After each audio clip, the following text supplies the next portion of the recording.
السلام عليكم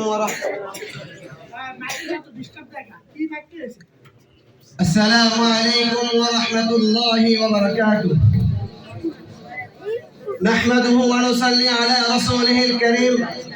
أما بعد فأعوذ بالله من الشيطان الرجيم. بسم الله الرحمن الرحيم. لقد كان لكم في رسول الله أسوة حسنة. وقال رسول الله صلى الله عليه وسلم: بعثت لأتمم مكارم الأخلاق أو كما قال عليه الصلاة والسلام. অধ্যক্ষার সহকারী ছাত্র পরিষদ কর্তৃক আয়োজিত বার্ষিক বক্তৃতা সেমিনারের সম্মানিত সভাপতি, সুদক্ষ পরিচালক, অভিজ্ঞ বিচারক মণ্ডলী, আমার সামনে উপস্থিত হযরত ওলামায়ে কিরাম এবং বাংলার প্রত্যন্ত অঞ্চল থেকে আগত ইলমে ওয়াহিদ পিপাসিত ছাত্র ভাইরা, সকলের প্রতি রইল আমার আন্তরিক শুভেচ্ছা অভিনন্দন। সম্মানিত হাজিরিন, আজকে আমাকে যে বিষয়ে বক্তৃতার জন্য বলা হয়েছে সেই বিষয়টি আপনার পূর্বে অবগত রয়েছেন। তা হলো রাষ্ট্র পরিচালনায় মুহাম্মদ সাল্লাল্লাহু আলাইহি ওয়াসাল্লামের আদর্শ। যদি আল্লাহ পাক তৌফিক দান করেন তাহলে এই বিষয়ে কিঞ্চিত আলোচনা করব ইনশাআল্লাহ। সম্মানিত হাজিরিন, আজ থেকে প্রায় 1450 বছর পূর্বে যখন আরব ভূখণ্ড ছিল জাহিলিয়াতের অতল গহরে নিমজ্জিত, চুরি চিন্তায় হত্যার জড়িয়ে ছিল আরবদের উপার্জনের মাধ্যম, কন্যা সন্তান জন্মগ্রহণ করাকে মনে করা হতো অশুভ লক্ষণ।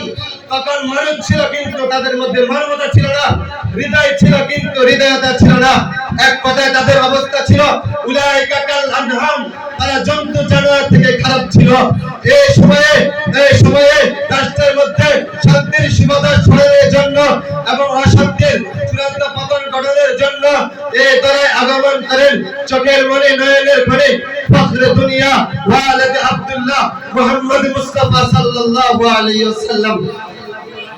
বিশ্ব শান্তির প্রতিষ্ঠার মূর্তপতক রাসূল কারীম সাল্লাল্লাহু আলাইহি ওয়াসাল্লাম যখন শৈশব কৈশোর পেরিয়ে নব যৌবনে পদার্পণ করেন, তখন রাসূল আরবি সাল্লাল্লাহু আলাইহি ওয়াসাল্লাম ভাবতে থাকেন কিভাবে রাষ্ট্রের অবস্থাকে একটি আদর্শ রাষ্ট্র হিসেবে পরিণত করা যায়। তাই রাসূল আরবি সাল্লাল্লাহু আলাইহি ওয়াসাল্লাম অংশগ্রহণ করেন আদর্শধর্মী এক সংগঠন তিলফুল ফুজুরের কার্যক্রমে।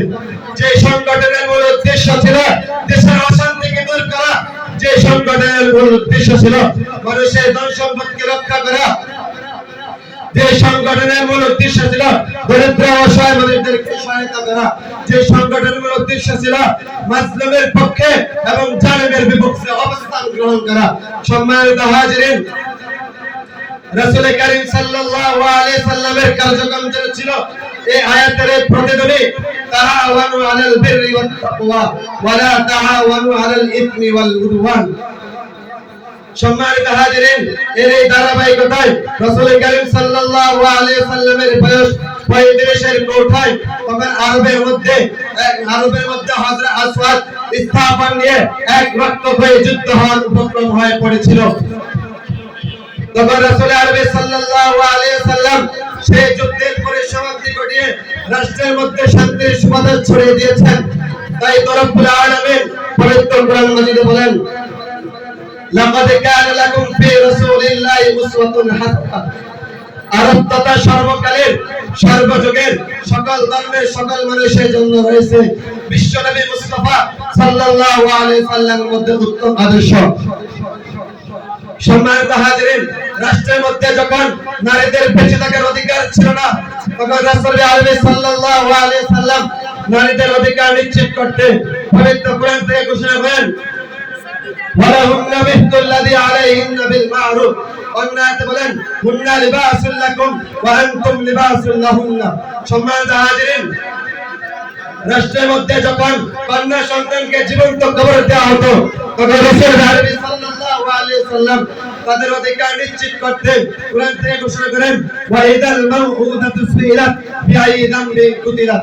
সম্মানিত হাজিরিন, মহিলাদের সম্পর্ক রক্ষা এবং অবৈধ প্রথার প্রজন্ম বিস্তার থেকে মহিলাদেরকে বাঁচানোর জন্য কোরআন থেকে ঘোষণা করেন, আয-যানিয়াতু ওয়াজ-যানি ফাজলিদু কুল্লা ওয়াহিদিন মিনহুমা মিয়াতান জালদা। সম্মানিত হাজিরিন, যখন ব্যভিচারী পুরুষ এবং ব্যভিচারী মহিলা প্রত্যেক ব্যভিচারী পুরুষ এবং ব্যভিচারী মহিলাকে 100 দররা প্রদান করা হয়।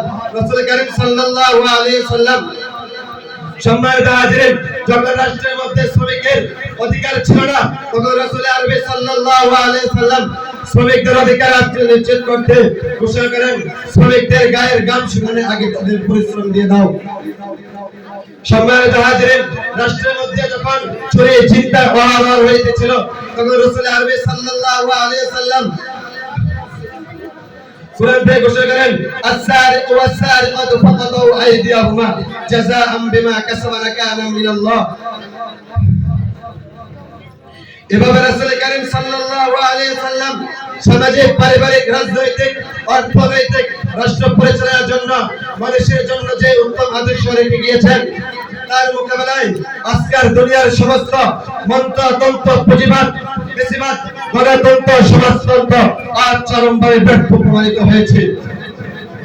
তোমরা শুনে রাখো, আর যারা তোমরা রাষ্ট্র পরিচালনা করতে চাও, রাষ্ট্র পরিচালনা আসতে চাও, রাসূল আরবি সাল্লাল্লাহু আলাইহি সাল্লামের আদর্শকে বাদ দিয়ে যতই পন্থা উপায় ঘোষণা করো, যতই তোমরা স্মার্ট এবং ডিজিটাল বলে মোকাবেলা তোমরা করো, যতই উন্নয়নের তাসবিহ এবং উন্নয়নের গল্প আমাদেরকে শোনানো করো, তোমাদের একদিন পরিণতি এটাই হবে, রাষ্ট্রে আর থাকার জায়গা পাবে না। বাংলাদেশের মন্ত্রী শেখ হাসিনার মতো দেশ থেকে পালাতে হবে। সম্মানিত হাজিরিন, আমি পরিশেষে একটি কথাই বলতে চাই, যদি রাসূল আরবি সাল্লাল্লাহু আলাইহি সাল্লামের আদর্শকে দুনিয়ার বুকে বাস্তবায়ন করতে আমাদের বুকে তাজা রক্ত ঢেলে দিতে হয়, আমরা রাজি আছি। যদি আবার শাপলা চত্বর কায়েম করতে হয়, তাহলে আবার শাপলা চত্বর কায়েম করব। প্রয়োজনে বাংলা টেপনাথ থেকে তেতুলিয়া রক্তের বন্যা বয়ে যাবে। রাসূল আরবি সাল্লাল্লাহু আলাইহি সাল্লামের আদর্শকে বাংলার বুকে বাস্তবায়ন করে ছাড়বো। সম্মানিত হাজিরিন, পরিশেষে আমি একটি কথাই বলতে চাই, রাসূল আরবি সাল্লাল্লাহু আলাইহি সাল্লাম যেভাবে রাষ্ট্র পরিচালনা করেছেন, যদি আমরা সেভাবে রাষ্ট্র পরিচালনা করতে পারি, তাহলে আমরা দুনিয়া এবং আখিরাতে সফলতা অর্জন করব ইনশাআল্লাহ। আসসালামু আলাইকুম।